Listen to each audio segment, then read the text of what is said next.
வாழ்க வையகம், வாழ்க வையகம், வாழ்க வளமுடன். குரு வாழ்க, குருவே துணை. தியானமே யோகம், யோகமே ஞானம். தமிழ் ஆனந்த யோகம் வாழ்க வளமுடன்.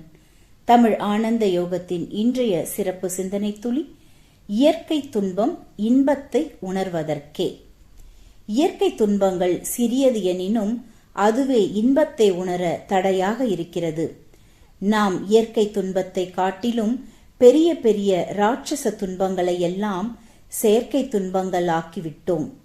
பிறகு எப்படி இன்பத்தை உணர்வது? முதலில் செயற்கை துன்பங்களை நீக்க வேண்டும். அதன் பின்னர் இயற்கை துன்பங்களை நீக்கினால்தான் இன்பத்தை உணர முடியும். செயற்கை துன்பங்களை போக்குவதற்காக லட்சம் லட்சமாக மருத்துவமனையில் கொட்டினாலும் சரி செய்ய முடியாத நிலை இருக்கிறது. இதனால் நிலையான இன்பத்தை அனுபவிக்க முடியவில்லை.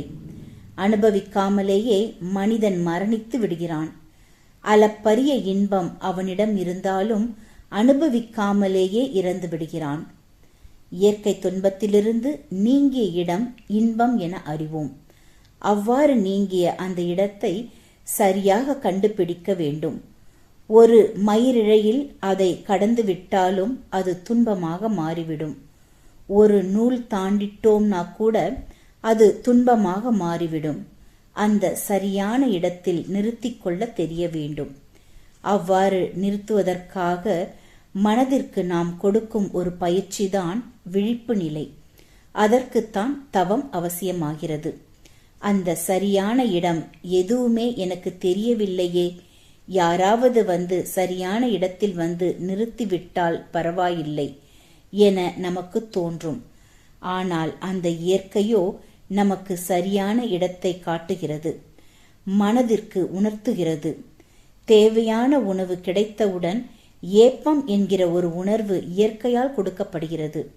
அதுதான் உடல் போதும் என உணர்த்தும் ஒரு சமிக்கை அல்லது உடலின் மொழி. ஒரு கைச்சட்டையும் கால் சட்டையும் அணிந்தவுடன் உடல் போதும் என்று கூறிவிடும். நிறைய உடைகள் பெட்டியில் இருக்கிறதே, எடுத்து போட்டுக்கொள் என்று உடல் சொல்லாது. ஒரு உடை அணிந்தவுடன் தட்ப வெப்பத்திலிருந்து இதமான சூழ்நிலை உடலுக்கு கிடைத்தவுடன் அதற்கு மேல் உடைகள் கேட்காது. இந்த வடிவத்தில், இந்த வண்ணத்தில், இந்த விலையில் எனக்கு உடை வேண்டும் என்று உடல் கேட்காது. உடல் தனக்கு தேவையானதை சரியாகத்தான் கேட்கும் அல்லது உணர்த்தும். தேவையானதை தேவையான அளவில் நிறுத்திவிட்டால் அது இன்பம். இன்பத்தை உணர்ந்து கொண்ட பிறகு அது இன்பமாகவே இருக்குமா என்று சிந்திப்போம். இன்பத்தை உணர்ந்து கொண்டோம் எனில் அதைவிட அளப்பரிய உணர்வுகளோடு எல்லாம் மனமானது உறவு கொள்ள ஆரம்பித்துவிடும். இன்பத்தில் நிலைக்கு போகும்போது அந்த இன்பம் இன்பமாகவே இருக்கிறது. அதுவே பேரின்பமாகவும் மாறிவிடும். எனவே முதலில் இன்பத்தை அனுபவிக்காதவன் பேரின்பத்தை அனுபவிக்க முடியாது. இன்பம் என்பது அளவு முறையில் மாற்றம் ஏற்படும் பொழுது துன்பமாக மாறிவிடும். இறை ஞான ஆசிரியர் நன்மணி ஐயா அவர்களுக்கு நன்றிகள். வாழ்க வளமுடன் ஐயா.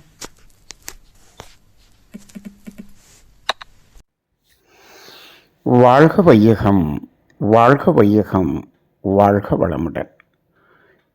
இன்றைய சிந்தனை துளிகள் வாசித்த ரிஷி பாபா அம்மா அவர்களுக்கு நன்றி.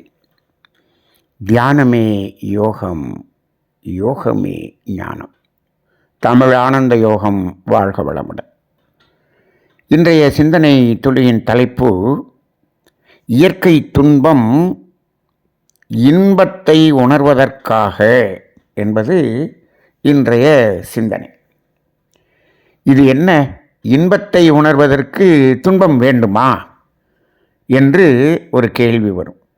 இன்பத்தை இன்பமாகவே உணர வேண்டியதானே, அதற்கு எதற்காக துன்பம் வர வேண்டும் என்று ஒரு கேள்வி நமக்குள் எழும்.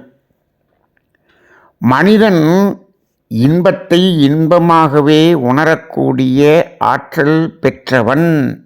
ஆனால் மனிதன் தன்னை உணரவில்லை, தன்னுடைய திறனை உணரவில்லை, தனது ஆறாவது அறிவின் திறனை அவன் உணரவில்லை. அதுதான் அங்கு அவனுக்கு இந்த துன்பத்தில் உழந்து கொண்டிருக்கக்கூடிய பிரச்சனைகளுக்கெல்லாம் காரணமாக இருக்கிறது பொதுவாக. சரி, இப்போ இந்த இடத்துல அந்த இயற்கை துன்பம் என்பதை கொடுத்து அந்த இன்பத்தை உணரச் செய்வது என்பது இயற்கையினுடைய ஒரு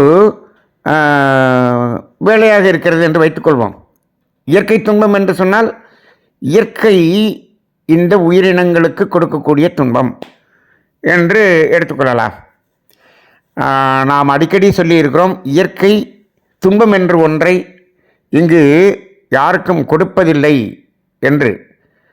ஆனால் அது துன்பம் என்ற ஒன்றை கொடுத்தால் அதற்கான தீர்வை கொடுத்துவிட்டு அதன் பிறகுதான் அந்த துன்பத்தை கொடுக்கும்.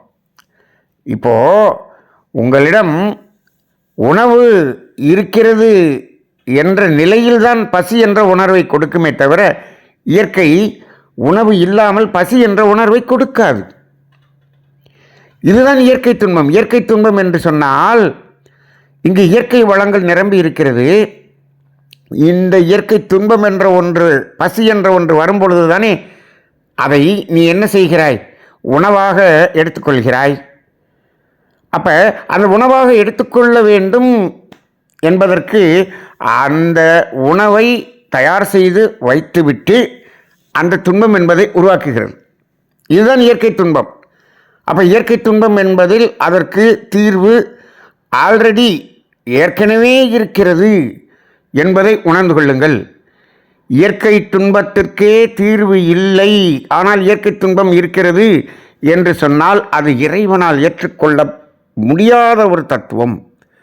ஆனால் நாம் சமுதாயத்தில் பார்க்கிறோமே என்று சொன்னீர்கள் என்று சொன்னால், அந்த இயற்கை துன்பத்துக்கே தீர்வு இல்லை என்று சொன்னால் அது இந்த மனிதர்களால் பறிக்கப்பட்டு பதுக்கப்பட்டு இருக்கிறது என்பது இறைவன் ஊர்ஜிதமாக சொல்லுவான், அறுதியிட்டு சொல்லுவான்.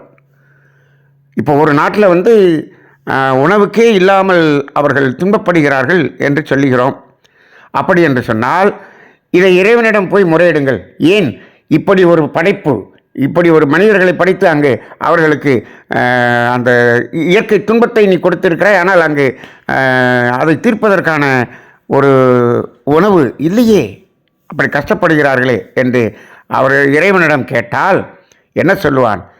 நான் எல்லோருக்கும் தேவைக்கு அதிகமாக கொடுத்திருந்தேன், அதை ஒரு மூடர்கள் பதுக்கி வைத்திருக்கிறார்கள், ஒரு நாட்டினர் பதுக்கி வைத்திருக்கிறார்கள், ஒரு நாட்டினர் அதை ஆடம்பரமாக அனுபவித்துக் கொண்டிருக்கிறார்கள், அதை இன்னும் பேரன் பேத்திக்கு என்று சேர்த்து வைத்துக் கொண்டிருக்கிறார்கள், அதனால் அங்கு இல்லை. இது என்னுடைய குறை அல்ல, மனிதனே உன்னுடைய குறை என்று சொல்லிவிடும் இயற்கை. ஆனால் ஐந்தறிவு ஜீவன் வரை ஏதாவது இப்படி பதுக்கி இருக்கிறதா? இல்லையே. ஏன் நீங்கள் மட்டும் பதுக்கிவிட்டு என்னிடம் கேள்வி வேறு கேட்கிறீர்களா என்று மனிதனிடம் அது சரமாரியான கேள்வியை கேட்க தொடங்கிவிடும். அப்போ இதுதான் உண்மையாக இருக்கிறது.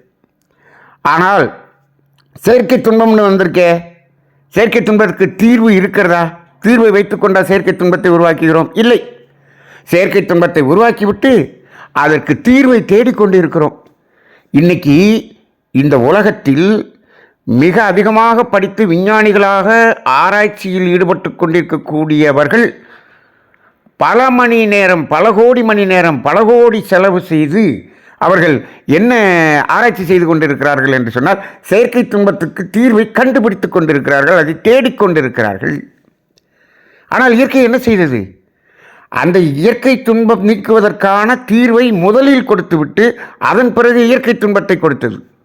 எவ்வளவு வித்தியாசம் என்று பாருங்கள். அதுதான் இறைவனுக்கும் மனிதனுக்கும் உள்ள வித்தியாசம். அப்போ செயற்கை துன்பத்தை ஏற்படுத்துகிறவன் மனிதன், அதற்கு தீர்வை இவனை தேடிக்கொண்டிருக்கிறான். அப்புறம் இறைவனிடம் போய் கேட்கிறான். இறைவன் என்ன சொல்லுவான்? இந்த செயற்கை துன்பத்தை எதற்காக உற்பத்தி செய்தாய்? எதற்காக நீ செய்தாய்? நீதானே உற்பத்தி செய்தாய், நீயே அதற்கு தீர்வை செய்து கொள் என்று சொல்லிவிடும். என்ன எதற்கு கேட்கிறாய் என்று கேட்கும். இயற்கை துன்பம் என்று சொன்னால் அதற்கு தீர்வு நான் கொடுத்திருக்கிறேன், அதை கொடுத்து விட்டு தான் அந்த இயற்கை துன்பத்தை கொடுத்தேன். அதுவும் ஒரு காரணத்துக்காகத்தான் கொடுத்தேன், அதுவும் ஒரு பர்பஸ்க்காக தான் கொடுத்தேன். அதுலேயும் ஒரு நோக்கம் இல்லாமல் அது கொடுக்கவில்லை. இயற்கை துன்பம் கொடுத்ததும் நோக்கம் இல்லாமல் கொடுத்ததில்லை. அந்த இயற்கை துன்பம் கூட அதனுடைய நோக்கம் என்பது ஓரறிவு முதல் ஐயறிவு ஜீவன் வரைக்கும் தான் அந்த நோக்கம். ஆறறிவு படைத்த மனிதா, உனக்கு நான் இயற்கை துன்பத்தை கொடுக்கவில்லை. ஏன் எல்லாருக்கும் இருக்குதே அந்த இயற்கை துன்பம் என்று கேட்டால், நீ ஞானியாக மாறிவிடு, உனக்கு அந்த இயற்கை துன்பமே இருக்காது. அந்த மாதிரி இருந்தவர்கள் நிறைய பேர் இந்தியாவில் வாழ்ந்து கொண்டிருந்தார்கள். நீ அதையெல்லாம் கேள்விப்பட்டிருப்பாய். எப்படி வாழ்ந்து கொண்டிருந்தார்கள்? இயற்கை துன்பமே இல்லாமல் மாதக்கணக்கில் வருடக்கணக்கில் இருந்தார்களே. பசி என்ற உணர்வே இல்லாமல் தவநிலையிலே இருந்தார்களே. தட்பவெப்பத்திலிருந்து பாதுகாப்பா நீங்கள் கேள்விப்பட்டிருக்கலாம். ஆதிசங்கரர் இங்கிருந்து பத்ரிநாத் கேதார்நாத் வரைக்கும் போகிறார். அவர் என்ன செய்கிறார்? அந்த ஆற்றில் அப்படியே பச்சை தண்ணியில் குளிக்கிறார். அவர் சட்டையும் இல்லாமல் வெறும் துண்டை கட்டிட்டு என்ன பண்ணுறார்? தியானம் பண்ணுகிறார், தவம் செய்கிறார். எப்படி இன்றைக்கி நம்ம இங்கேருந்து அந்த ரிஷிகேஷ்லேருந்து அந்த வண்டி கிளம்புறதுக்கு முன்னாடி அதற்கு வேண்டிய அத்தனை குளிருக்கு வேண்டிய சொட்டர், மப்ளர், குல்லா அத்தனையும் எல்லாரும் வாங்கி பைய நிறைய நிறச்சிட்டு தானே மேலே ஏறுறோம். அவர் என்னத்தை வாங்கிட்டு போனார்? எப்படி அவரால் அங்கே உட்கார முடிஞ்சது? இத்தனை வருடமாக எப்படி உட்கார முடிஞ்சது? அந்த தட்பவெப்பத்திலிருந்து எப்படி அவருக்கு பாதுகாப்பு கிடைத்தது? முடியும், ஒன்னாலும் முடியும். அது தேவையில்லை. அதற்கு தேவையான அளவுக்கு அவர் ஜீவகாந்தத்தை பெருக்கி வைத்திருந்தால் அந்த தட்பவெப்பத்திலிருந்து அவர் பாதுகாப்பு அவருக்கு அடித்துவிடும். ஜீவகாந்தத்தை அபரிமிதமாக பெருக்கி வைத்திருந்தால் அங்கே பசி என்ற உணர்வு இருக்காது. இந்த நிலைக்கு மனிதா உன்னால் மாற முடியும். நீ வந்த வேலையை செய்திருந்தால் உனக்கு இயற்கை துன்பம் இல்லாமல் இன்பத்தை அனுபவிக்கக்கூடிய அளவுக்கான ஒரு தகுதியை நீ பெற்றிருக்கிறாய். இப்போ கூட நம்ம இன்னைக்கு தலைப்பு கூட எப்படி சொல்லிட்டோம்னா, இயற்கை துன்பம் என்பது இன்பத்தை உணர்வதற்காக என்று சொல்லியிருக்கிறோம். ஆனால் இது யாருக்கு பேசுகிறோம்? மனிதர்களுக்குத்தான் பேசிக்கொண்டிருக்கிறோம். இது ஆக்சுவலாக ஒரிஜினலாக இது யாருக்காக பேச வேண்டிய தத்துவமாக இருக்கிறது என்று நான் சிந்தித்து பார்க்கிறேன். ஐயறிவு ஜீவன் வரை அவைகளுக்கு பேச வேண்டிய சிந்தனை துளி, இன்றைய சிந்தனை துளி. அவைகளுக்கு பேச வேண்டியது இவர்களுக்கு பேசிக்கொண்டு இருக்கக்கூடிய ஒரு சூழ்நிலை வந்துவிட்டது. ஏன்? மனிதர்களெல்லாம் மிருகமாகத்தானே வாழ்ந்து கொண்டிருக்கிறோம். அப்போ இங்கு பேச வேண்டி இருக்கிறது. நான் என்னமோ எல்லாத்தையும் மிருகம் என்று சொல்லுகிறேன் என்று நினைக்காதீர்கள். அந்த ஐயறிவு ஜீவன் என்ன செய்கிறதோ அதை மட்டும் செய்து கொண்டிருக்கக்கூடிய வேலையை ஒரு மனிதன் செய்து கொண்டிருந்தான் என்று சொன்னால் அவன் மிருகம்தான். அதை அடுத்து மனிதன் என்பவனுக்கு என்று ஒரு வேலை இருக்கிறது. அதை சற்றேனும் செய்து கொண்டிருந்தால்தான் மனிதன் நிலைக்கு வந்து கொண்டிருக்கிறீர்கள் என்று அர்த்தம். அதை விடுத்து முழுக்க இந்த புலன் வழியாகவே நாம் வாழ்ந்து கொண்டிருப்பது, புலனின்பத்துக்காகவே பொருளிலும் உறவிலும் அப்படியே மயங்கி இருப்பது என்று சொன்னால் அது மிருகத்தை விட கேவலமான நிலை. அது புலனின்பத்தின் வழியாக வாழ்ந்து கொண்டு அளவு முறையோடு இருந்தது. இங்கே அளவு முறை இல்லாமல் அதில் சென்று கொண்டிருக்கிறான். மிருகத்தை விட மோசமான மனிதனாக இருந்து கொண்டிருக்கிறான். அப்போ இங்கே இதை பேச வேண்டியதாக இருக்கிறது. இப்போதைக்கு இந்த சிந்தனையை பேசுவோம். இந்த சிந்தனை முழுமையான ஆன்மீகத்தில் உயர்ந்தவர்களுக்கு இது தேவையில்லை. ஆனால் இப்பொழுது இதை கேட்பவர்கள் எல்லாம் ஆன்மீகத்தில் இன்னும் முதல் படிக்கே வராதவர்கள் என்பது எனக்கு தெரியும். நாங்களும் முதல் படியில் நின்று கொண்டுதான் பேசிக்கொண்டிருக்கிறோம். அதனால் இந்த தத்துவத்தை இப்பொழுது பேசிக்கொண்டிருக்கிறோம். அப்போ மனிதன் என்பவனுக்கு அந்த இன்பத்தை இன்பமாகவே உணரக்கூடிய அளவுக்கு முடியும். இயற்கை துன்பமே வராமல் அந்த இயற்கை துன்பம் என்பதே நமக்கு தெரியாத நிலைக்கு வாழ முடியும். எப்பொழுது?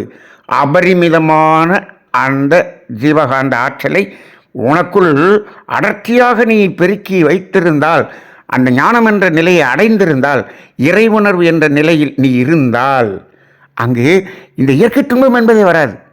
நல்லா பாருங்கள், இந்த இயற்கை துன்பம் என்று சொல்லுகிறோமே, அது என்ன? பசிதாகம், தட்பவெப்பத்திலிருந்து பாதுகாப்பு, உடல் கழிவுகளின் உந்துவேகம். இது மூணும் எங்கு? உடல் தானே. பசிதாகம், இந்த மூணும் பார்த்துங்க, எல்லாமே உடலுக்குத்தான். இந்த மூன்று தேவைகளும் இந்த உடலின் தேவையை நிறைவு செய்து கொள்வதற்குத்தான். எப்பொழுது நீ இந்த உடலை கடந்த தியான நிலையில் நீ உட்கார்ந்து விட்டாயோ, அங்கு உடலில் உன் உடல் உணர்வே இல்லாமல் நீ இருக்கக்கூடிய ஒரு நிலைக்கு வந்து விடுகிறாய். அப்படி வரும்பொழுது உடலின் தேவை என்பதே இருக்காதே, பசி என்பது இருக்காது, தட்பவெப்பம் பாதிக்காது, உடலில் கழிவு என்பதே கிடையாது. அந்த நிலைக்கு உன்னால் இருக்க முடியும். அப்போ நீ எப்படி பண்ணலாம்? இயற்கை துன்பமே இல்லாமலேயே இன்பத்தை இன்பமாக உணர முடியும். அப்போ இல்லாமலேயே உணர முடியும் மனிதன். இப்போ நம்ம என்ன சொல்கிறோம்னா, இந்த இயற்கை துன்பத்தை சரி செய்தாவது அந்த இன்பத்தையாவது உணரப்பா அப்படின்னு ரொம்ப கேவலமாக கெஞ்சுற மாதிரி இருக்குது இன்னைக்கு. அப்போ என்ன சொல்கிறோம்? அதில் அளவு முறை மீறி செயற்கை துன்பமாக மாற்றாமல் இரு அப்படிங்கிறது தான் இன்றைய சிந்தனையை தவிர, இந்த சிந்தனை ஆன்மீகத்தில் உயர்ந்தவர்களுக்கு இந்த சிந்தனை பொருந்தாது. தயவுசெய்து யாராவது ஆன்மீகத்தில் ஒரு உயர்ந்த நிலையில் இருந்தால் இந்த சிந்தனையை நீங்கள் சிந்தனையாக எடுத்துக்கொள்ள வேண்டாம். தயவுசெய்து உங்களுக்கு அல்ல. அப்போ யாருக்கு இது பொருந்தும் என்று சொன்னால், இயற்கையிலே அந்த இன்பத்தை அனுபவித்து அதை செயற்கை துன்பமாக மாற்றிக்கொண்டிருப்பவர்களுக்குத்தான் இந்த சிந்தனை. அப்போ இந்த இயற்கை துன்பம் என்பது அந்த இன்பத்தை உணர்வதற்காக. சரி, இப்போ இது ஐயறிவு ஜீவன் வரைக்கும் எதுக்காக, இதில் என்ன நோக்கம் இருக்கிறது என்று ஒரு சிந்தனை செய்து பாருங்கள். இப்போ பாருங்கள், இப்போது ஓரறிவு முதல் ஐயறிவு ஜீவன் வரை அது தோன்றியதனுடைய நோக்கம் என்ன? அழுத்தம், ஒளி, ஒளி, சுவை, மனம் இவற்றை உணர வேண்டும். அவ்வளோதானே. யார் உணர வேண்டும்? அறிவாகிய தெய்வம் உணர வேண்டும். அந்த தெய்வம் உணர வேண்டும் என்று சொன்னால் மனம் உணர வேண்டும். அப்போ அதற்குத்தானே ஓரறிவு முதல் ஐயறிவு வரை மலர்ந்தது. அப்படித்தானே ஒவ்வொரு புலன்களாக வந்தது. அப்போ இந்த புலன்கள் மூலமாக இப்போ சுவை என்பதை உணர வேண்டும் என்று சொன்னால் அது என்ன செய்ய வேண்டும்? ஒரு உணவு என்பதை எடுத்துக்கொள்ள வேண்டும். அப்போ தானே சுவையை உணர முடியும். அப்போ பசி என்ற ஒன்றை உருவாக்கினால் தான் நீ உணவை எடுத்துக்கொள்வாய். உணவு ஏற்கனவே என்னாச்சு? தயார் பண்ணி வச்சிருச்சு இயற்கை. முதலில் தாவரங்களை உருவாக்கியது. அதற்கு உணவு என்று அங்கே நாக்கு இல்லை, அதுக்கு தொடு உணர்வு மட்டும்தான். அப்போ அதற்குரிய ஏற்பாடை அதற்கு செய்தது. ரெண்டாவது வரும்போது சுவைன்னு வந்துருச்சு. அப்போ சுவைன்னு வரும்போது என்னாச்சு? அங்கு ஏற்கனவே அதற்கு உணவு அங்கே தயாராக இருக்கிறது. அப்போ அது அஞ்சறிவு வரும்போது இந்த ஐந்தின் மூலமாக ஒவ்வொன்றையும் அனுபவிப்பதற்கு வேண்டிய அனைத்தும் இந்த இயற்கையில் இருந்தது. அப்போ அந்த தேவையை ஏற்படுத்தினால்தானே நீ அதை அனுபவிப்பாய். அப்பொழுது தானே அந்த சுவை என்பதை உணர முடியும். அந்த அறிவாகிய தெய்வம் சுவை என்பதை உணர்வதற்காக இதை ஏற்படுத்தியது. வாசனை என்பதை உணர்வதற்காக அந்த மூக்கு என்பதை ஏற்படுத்தியது. அப்போ அது ஒவ்வொன்றும் இதன் மூலமாக நாம் அனுபவிக்க வேண்டும், அதை உணர வேண்டும் என்பதற்காக இந்த தேவைகள் என்பதை அங்கு உருவாக்கியது. இந்த புலன்கள் எல்லாம் எங்கு? 5 புலன்கள் எங்கு உருவாகி இருக்கிறது? உடலில் தானே புலன்கள் இருக்கிறது. மனதில் புலன்கள் இருக்கிறதா? உடலில் புலன்கள் இருக்கிறதா? 5 புலன்கள் உடலில் தான் இருக்கிறது. அந்த உடலின் மூலமாகத்தான் என்ன பண்ணுகிறோம்? இந்த தேவை நிறைவு செய்து கொள்கிறோம். கண்ணின் மூலமாக பார்க்கிறோம், வெளியில் இருக்கக்கூடிய புறப்பொருளோடு தொடர்பு கொள்கிறோம், பார்க்கிறோம், காதில் கேட்கிறோம். எல்லாமே இந்த உடலில் தான் இந்த புலன். அதில் மனம் அந்த புலன் மூலமாக அதை உணர்கிறது. அவ்வளோதானே. அதான் 5 வரை அதெல்லாம் உணர்ந்தாச்சு. அப்போ இயற்கை துன்பம் என்ற ஒன்றை கொடுத்து அதற்குரிய தீர்வையும் கொடுத்து அதை அனுபவிக்கும் பொழுது அழுத்தம், ஒளி, ஒளி, சுவை, மனம் என்பதை இறைவன் உணர்ந்து கொண்டான். அதற்காக வந்தது. அதில் அந்த இடத்துல என்ன ஆகணும்? அந்த உணர்வு, அந்த இப்போ சுவை என்ற உணர்வு அப்படியே இறைவன் உணர வேண்டும் அல்லவா? நீங்கள் அந்த சுவை என்ற உணர்வில் மயங்கி மீறி விட்டால் அது என்ன ஆயிடுது? செயற்கை துன்பமாக மாறிடுது இல்லை? அப்போ அது யாருக்கு துன்பம்? இறைவனுக்கு துன்பம். அப்போ என்ன ஆகுது? 5 ஜீவன் வரை என்ன பண்ணுது? இறைவனுக்கு துன்பம் கொடுக்கக்கூடாது என்று நினைக்கிறது. அப்போ அது கரெக்டாக நிறுத்திடுது. ஏன்? அது இந்த சுவையை உணர்வது இறைவன் தானே. அப்போ அது செயற்கை துன்பமாக மாற்றினால் அந்த இறைவனுக்குத்தானே இந்த துன்பம் போகும் என்று அது நிறுத்திவிட்டது. அப்போ அது சரியாக இருந்தது. அப்போ இந்த இயற்கை துன்பம் எதற்காக கொடுக்கப்பட்டது?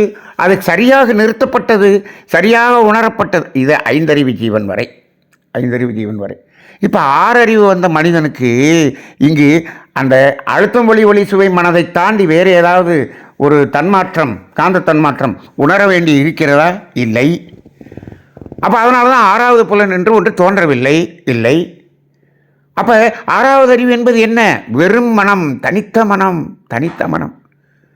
அப்போ இந்த தனித்த மனதுக்கு இயற்கை துன்பம் உண்டா? கேட்டு பாருங்கள்.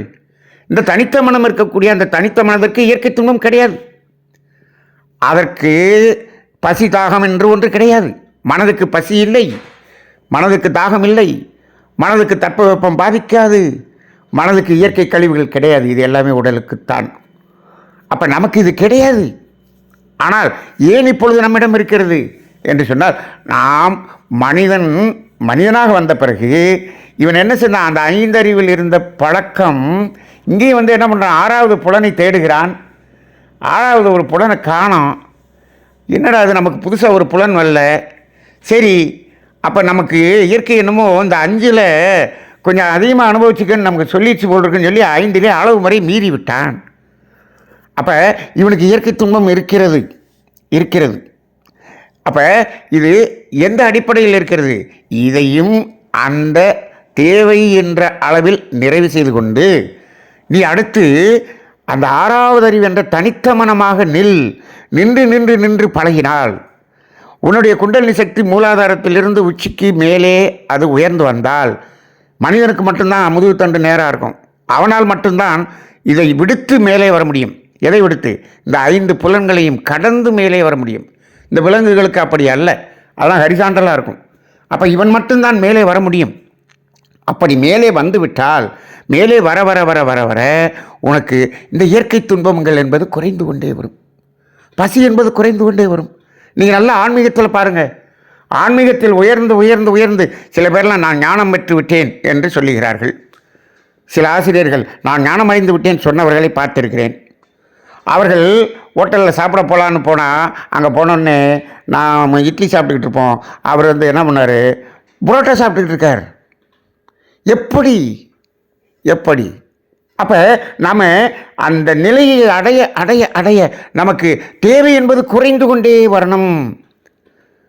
இப்போது ஆன்மீகத்தில் நான் உயர்ந்திருக்கிறேன் என்று யாராவது சொன்னார்கள் என்று சொன்னால் அவர்களது தேவை குறைந்திருக்கிறதா? எதில்?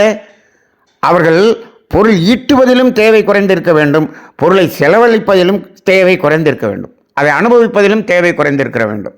இந்த ரெண்டுலையும் குறையாமல் இந்த ஆன்மீகத்தில் பெரிய ஆளுன்னு சொல்லி முன்னாடி ஏதாவது பட்டம், பின்னாடி ஒரு பட்டம், பெரிய ஆசிரமம் கட்டி அதை பண்ணி இதை பண்ணி அப்படியே சும்மா அப்படி ஒரு வேஷம் போடுற மாதிரி அந்த மஞ்சள் துண்டு போட்டு மஞ்சள் சிப்பா போட்டு அதை போட்டு இதை போட்டு இதுவெல்லாம் அல்ல. பொருள் தேவை குறைகிறதா? எங்கும் யாரிடமும் எந்த பொருளும் கேட்பதில்லை. அப்படி வருவதை ஏற்றுக்கொள்வோம். நான் நன்கொடை என்று கேட்க மாட்டேன். வேறு எங்கும் சமுதாயத்திலிருந்து பணம் பெற மாட்டேன். எனக்கு என்று எதையும் சேர மாட்டேன். என் பெயரில் எதையும் வைத்துக்கொள்ள மாட்டேன். எனக்கு இப்போ அனுபவிப்பதற்கு என்பதை சுருக்கமாக அதை எவ்வளவு எளிமையாக வாழ வேண்டுமோ அந்த அளவுக்கு எளிமையாக வாழ்வேன் என்ற நிலைக்கு நீ வர வர வர வர வர ஆன்மீகத்தில் உயர்கிறாய். அப்படின்னா என்ன அர்த்தம்? இந்த இயற்கை துன்பமே குறைந்து கொண்டு இருக்கிறது. இயற்கை துன்பமே வராது. அப்படின்னா என்ன? தேவைகளே குறைந்து கொண்டிருக்கும். ஆன்மீகத்தில் உயர தேவைகளே குறைந்து கொண்டிருக்கும். அப்போ 2 வகையிலும் தேவை குறையணும். அப்போ ஒன்று அனுபவிப்பதிலும் குறைய வேண்டும். அப்போ பணம் வரவு தேவை குறைஞ்சிடும் இல்லையா? அப்போ அதை ஈட்டுவதிலும் குறைய வேண்டும். இந்த 2லையும் குறைகிறவர் தான் ஆன்மீகத்தில் உயர்ந்தவர். இன்னும் கோடியாக சம்பாரிச்சிட்டு நான் நீ தலைவராக இருக்கலாம், ஒரு அமைப்பினுடைய தலைவராக இருக்கலாம், அமைப்பினுடைய பொறுப்பாளராக இருக்கலாம், அந்த பதவியில் இருக்கலாம், இந்த பதவியில் இருக்கலாம், எதில் வேணாலும் இருக்கலாம். ஆனால் ஆன்மீகத்தில் நீ உயர்ந்தவர் அல்ல. ஆன்மீகத்தில் உயர்ந்தவராக காட்டிக்கொள்கிறாய் என்று சொன்னால் அதற்குரிய விளைவு இயற்கையிலிருந்து அவர் அனுபவித்துத்தான் ஆக வேண்டும். அப்போ உண்மை ஆன்மீகம் என்பது எப்படி என்று சொன்னால் இந்த இயற்கை துன்பம் நமக்கு குறையும் போது தான் நம்ம ஆன்மீகத்தில் உயர்ந்திருக்கிறோம் என்ற அர்த்தம். சரி, இப்போ இன்னைக்கு தலைப்புக்கும் இதுக்கும் சம்மந்தம் இல்லாமல் இருக்கே சார். இந்த இயற்கை துன்பம் குறைஞ்சிருச்சுன்னு சொன்னால் எப்படி நம்ம இன்பத்தை அனுபவிக்கிறது? நீ என்ன சொல்லியிருக்கீங்க? இந்த இயற்கை துன்பம் என்பது இன்பத்தை அனுபவிக்கிறதுக்குன்னு சொல்லியிருக்கிறீங்க. இப்போது நீங்கள் இயற்கை துன்பம் வந்தால் அதை சமன் செய்து இன்பத்தை அனுபவிக்கிறதுன்னா என்ன? இன்பங்கிறது இயல்பான நிலைங்க. இன்பங்கிறதுக்கு ஒரு டெஃபினேஷன் இன்னைக்கு சொல்லுவோம். இன்பங்கிறது என்னென்னா இந்த உடலிலே உயிர் ஓடிக்கொண்டிருக்கிறது, உயிர் துகள்கள் ஓடிக்கொண்டிருக்கிறது, உயிரினுடைய ஆற்றலாகிய ஜீவகாந்தம் ஒவ்வொரு செல்களுக்குள்ளாக ஓடிக்கொண்டிருக்கிறது.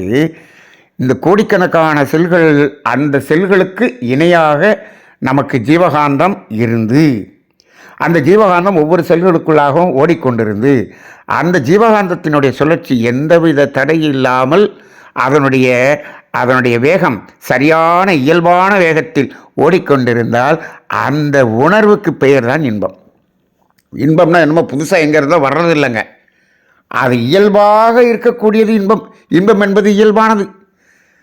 அப்போ அந்த இயல்பு என்பதை உணரணும் இல்லையா? அப்போ அதை இயல்பை உணரணும்னா நீ தனித்த மனமாக நின்று அதை உணர்ந்து கொண்டிருந்தால் உனக்கு தேவையே ஏற்படாது. நீ தனித்த மனதில் நின்று பார், உனக்கு பசி இருக்காது. பசி இருக்காது. அப்போ ஏன் நீ அந்த நிலையில் தவத்தில் இருக்கும்பொழுது உனக்கு உடலுக்கு வேலை இல்லை, உடலுக்கு உழைப்பு இல்லை. அப்போ அங்கே பசி என்பது வராது, தேவை வராது. அதே போல் தட்பவெப்பம் நம்மை பாதிக்காது. எப்போ நீ தான் உடல் உணர்வை கடந்து தவ நிலையில் இருக்கிறாய், உனக்கு எப்படி பாதிக்கும்? இது மனிதனால் சாத்தியம். அப்போ மனிதனுக்கு இந்த இன்பத்தை உணர்வதற்கு இயற்கை துன்பம் தேவையில்லை. அப்போ நாம் யாருக்கு பேசிக்கொண்டிருக்கிறோம்? இயற்கை துன்பத்தை போக்குகிறேன் என்று சொல்லி செயற்கை துன்பமாக மாற்றிக்கொண்டிருப்பவர்களுக்கு பேசிக்கொண்டிருக்கிறோம். அப்போ இது பொதுமக்களுக்காக பேசிக்கொண்டிருக்கிறீர்களா? இல்லை. ஆன்மீகம் அறிந்து கொண்டு, வேதாத்திரியம் அறிந்து கொண்டு, வேதாத்திரி தத்துவம் அறிந்து கொண்டு, காந்த தத்துவம் தெரிந்து கொண்டு, எல்லாத்தையும் தெரிந்து கொண்டு செயற்கை துன்பமாக மாற்றிக்கொண்டிருப்பவர்களுக்கு தான் பேசிக்கொண்டிருக்கிறோம். நம்மளாவது உணரணுமேங்கிறது தான். பொதுமக்கள் உணர்வதுங்கிறது இப்போதைக்கு வேண்டாம், இருக்கட்டும். முதல்ல நம்ம உணரணுமே. நாம் மாற்றிக்கொண்டிருக்கிறோமா இல்லையா? நாம் இயற்கை துன்பத்தை போக்கிக் கொள்வதற்காக பொருளை எடுத்து அதிகமாக அனுபவித்து அதை செயற்கை துன்பமாக மாற்றிக்கொண்டிருக்கோமா இல்லையா? நாங்கள்லாம் இதில் அப்படிங்க பிரம்மஞானம் முடித்தவர்கள், நாங்கள் அந்த ஆசிரியர் பயிற்சி முடித்தவர்கள், நாங்கள் இந்த நிலையில் இருக்கோம், நாங்கள் இத்தனை வருஷமாக இருக்கிறோம், அத்தனை வருஷமாக இருக்கோம். மனசாட்சியை தொட்டு சொல்லி கேட்டு பாருங்கள். அதை அனுபவத்தை கூட்டிக் கொள்கிறீர்களா இல்லையா? தேவையில்லாமல் சாப்பிடுகிறீர்களா இல்லையா? தேவையில்லாமல் உடை இருக்குதா இல்லையா? எதையெல்லாம் தேவையில் மீறி இருக்கிறார்களா இல்லையா? அப்படி இல்லை என்று சொன்னால் உங்களை இந்த சமுதாயம் காலில் விழுந்து தொழுது கொண்டு இருக்கும் அல்லவா? அந்த நிலைக்கு நீங்கள் உயர்ந்திருப்பீர்கள் அல்லவா? இல்லை. நாமும் தத்துவத்தை கேட்டுக்கொண்டிருக்கிறோம், வாசித்து கொண்டிருக்கிறோம், சொல்லிக் கொண்டிருக்கிறோம், பேசிக்கொண்டிருக்கிறோம். ஆனால் இன்னும் மாறவில்லை. ஐயா, இப்போ இவ்வளவு தூரம் பேசுகிறீங்களே, நீங்கள் எதுக்காக இப்படி பேசுகிறீங்க? மாறுவதற்காகத்தான் பேசுகிறேன். நானும் இன்னும் மாறவில்லை. மாறவே இல்லை என்று சொல்லக்கூடாது. அப்படி இல்லை. இதில் எந்த அளவுக்கு ஒரு 25% 30% மாறி இருக்கிறோம். அடுத்து இன்னும் 100% நோக்கி போய்கொண்டிருப்பதும் அதற்காகத்தான் பேசிக்கொண்டிருக்கிறோம். முதல்ல நம்ம மாறுவோம். வேதாத்திரி சீடர்கள் மாறுவோம். நாம் ஆசிரியர்கள் மாறுவோம்.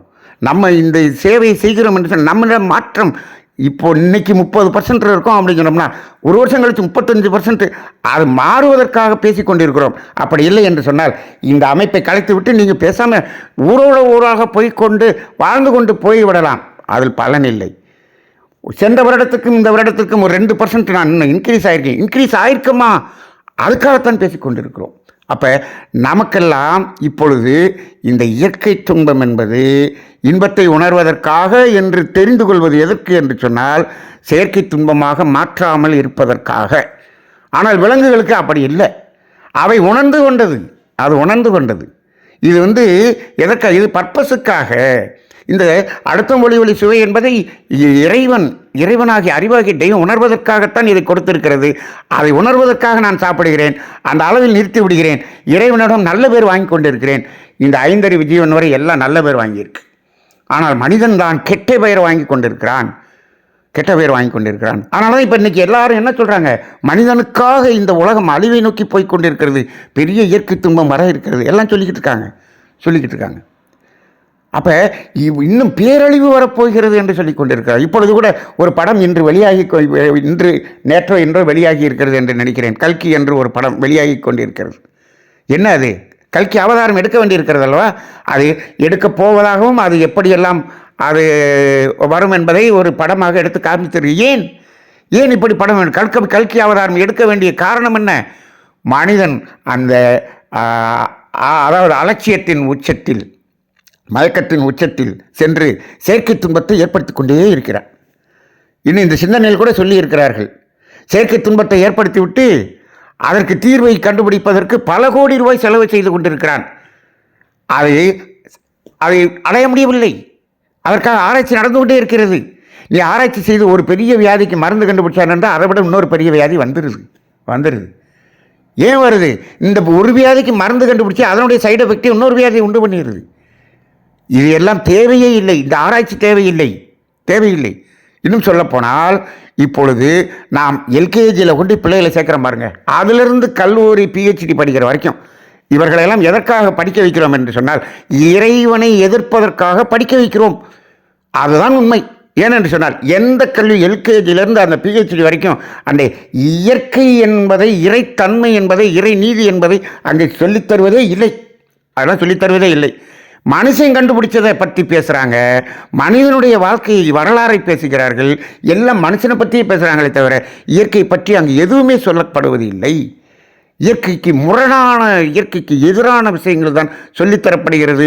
அதுக்கு இயற்கைக்கு எதிராக ஆராய்ச்சி செய்ததெல்லாம் இங்கு சொல்லித்தரப்படுகிறது. அதைத்தான் படிக்கிறான், இப்படி தான் போய்கொண்டிருக்கிறான். இதுதான் இன்றைய கல்வியாக இருக்கிறது. அப்போ இந்த சமுதாயம் எப்படி செல்லும்? அப்போ இந்த அடிப்படையிலே இந்த இயற்கை துன்பம் பேசிக்கான துன்பம், அது ரொம்ப ரொம்ப ரொம்ப சின்னது. இப்போது நாம் இப்போ என்ன உணர வேண்டியிருக்கிறது? இந்த இயற்கை துன்பத்தை போக்கிக் கொள்வதற்கு எனக்கு எவ்வளவு வேண்டும் சிந்தித்து பாருங்கள். உங்களுடைய வருமானத்தில் எத்தனை சதவீதம் வேண்டும் என்று சிந்தித்து பாருங்கள். சில பேருக்கு 2% இருந்தால் கூட போதும், அவ்வளோ வருமானம் வந்துக்கிட்டு இருக்கு. எதற்காக இன்னும் அதை கூட்டிக் கொண்டிருக்கிறான்? சிலருக்கு 20% தேவைப்படும், சிலருக்கு 50% தேவைப்படும். அது அவங்களுடைய வருமானம் பொறுத்து இருக்குது. ஆனால் எல்லாருக்குமே அது மிச்சமாகத்தான் இருக்கிறதே தவிர யாருக்கும் குறைவாக இல்லை. எனக்கு தேவைக்கே குறைவாக இருக்கிறது என்று சொல்லுகிறார் என்று சொன்னால் அப்பட்டமான பொய், அப்பட்டமான பொய். அது உங்களுக்கு உண்மையாக இருக்கலாம், இறைவனுடைய தீர்ப்பில் அது பொய். அப்படித்தான் இருக்கிறது. அந்த அடிப்படையிலே இந்த இயற்கையின் துன்பம், இயற்கை துன்பம் என்பது இன்பத்தை உணர்வதற்காக அப்படிங்கிற அளவுலையாவது நம்ம முதல்ல உணர்ந்து செயற்கை துன்பமாக மாற்றாமல் முதல்ல நிறுத்துவோம். அதுக்கப்புறம் ஆன்மீகத்தின் முதல் படியிலிருந்து 2வது படிக்கு போவோம். முதல் படி என்பது இதுதான். இதை நிறுத்தாமல், இதை குறைக்காமல் நான் 2வது படிக்கு போகிறேன். நீங்கள் 18 படி ஏறி 18 வருஷம் 18 படி ஏறி நான் ஐயப்பன் கோயிலுக்கு போயிட்டு வந்துட்டேன், எத்தனை படி வேணாலும் நீ படி தான் ஏறலாமே தவிர ஆன்மீகத்தின் முதல் படியிலிருந்து மாற வேண்டும் என்று சொன்னால் இந்த இயற்கை துன்பம் என்ற தேவைகளை சரியாக நீங்கள் அதை நிர்ணயம் செய்து அதில் வாழும்போது தான் முதல் படியிலிருந்து 2வது படிக்கே நாம் செல்கிறோம் என்ற அடிப்படையில் நாம் ஆன்மீகத்தின் துவக்கத்தில் இருந்து கொண்டிருக்கிறோம், பேசிக்கொண்டிருக்கிறோம் என்பதை உணர்ந்து கொள்ளுங்கள். இது கேட்கறதுக்கு கொஞ்சம் கஷ்டமாக தான் இருக்கும். ஆனால் நிறைய, அதாவது உங்களுக்கு கஷ்டம் இல்லாமல் ஆன்மீகத்தை பேசக்கூடியவர்கள் நிறைய பேர் இருப்பாங்க. அங்கே ஆயிரக்கணக்கான பேர் கேட்டுக்கொண்டிருப்பார்கள். அவர்களெல்லாம் எந்த மாற்றமும் அடைய முடியாது என்பது இயற்கையினுடைய தீர்ப்பு. அவர்களெல்லாம் பெரிய துன்பத்தில் போய் சிக்கின பிறகு வருவாங்க. ஆனால் அதை பற்றி நமக்கு கவலையே இல்லை, நமக்கு ஆசை காட்ட வேண்டிய அவசியம் இல்லை. இயற்கை உண்மையை உண்மையாக உணர்ந்து கொள்ள வேண்டும். இதுதான் உண்மையாக இருக்கிறது, இதுதான் இயற்கை நீதியின்படி உண்மையாக இருக்கிறது. இந்த தேவைகளையே புரிந்து கொள்ளவில்லை, தேவை 3ஐயே புரிந்து கொள்ளவில்லை வாழ்க்கை தத்துவத்தில். அப்புறம் எதுக்கு அடுத்த அறநெறிக்கு எதுக்கு போகிறீங்க? இந்த தேவையை புரிந்து கொள்ளாமல் அறநெறிக்கு போய் என்ன பண்ண? இந்த அறநெறியை தேவையை புரிந்து கொள்வதற்காகத்தான். அப்போ இதிலிருந்து போனால் தான் அடுத்த படி, 2வது படி, நாம் முதல் படியில் தான் இருக்கிறோம் என்பதை உணர்த்தக்கூடியதாக இன்றைய சிந்தனை தலைப்பு அமைந்து விட்டது. இந்த தலைப்பு ஏன் இப்படி வந்ததுன்னு புரியல எனக்கு. இயற்கை துன்பம் இன்பத்தை உணர்வதற்காக இங்கே ரொம்ப பேசிக்கான இது எப்போ இது மனுஷனுக்கு தேவையில்லாத சிந்தனை. நீ என்னப்பா பெரிய ஆன்மீகம்னு சிந்திக்கிறேன்னு இறைவன் கேட்கிறான். ஏன் இல்லை இறைவா, இதை இப்பொழுதாவது இதை சிந்திக்க வேண்டிய ஒரு நிலை வந்துவிட்டது, அதற்காக தான் சிந்திக்கிறோம், நாங்கள் மெதுவாக வருகிறோம் என்று இறைவனிடம் ஒரு மன்னிப்பு கேட்க வேண்டிய ஒரு சூழ்நிலை இருக்கிறது. ஆக இந்த இயற்கை துன்பத்தை நாம் பூர்த்தி செய்யக்கூடிய இடத்தில் செயற்கை துன்பமாக மாற்றாமல் நிறுத்தி கொள்ளுங்கள். நாம் ஆன்மீகத்தின் அடுத்த பயணத்தை தொடரலாம். வாழ்க வளமுடன்.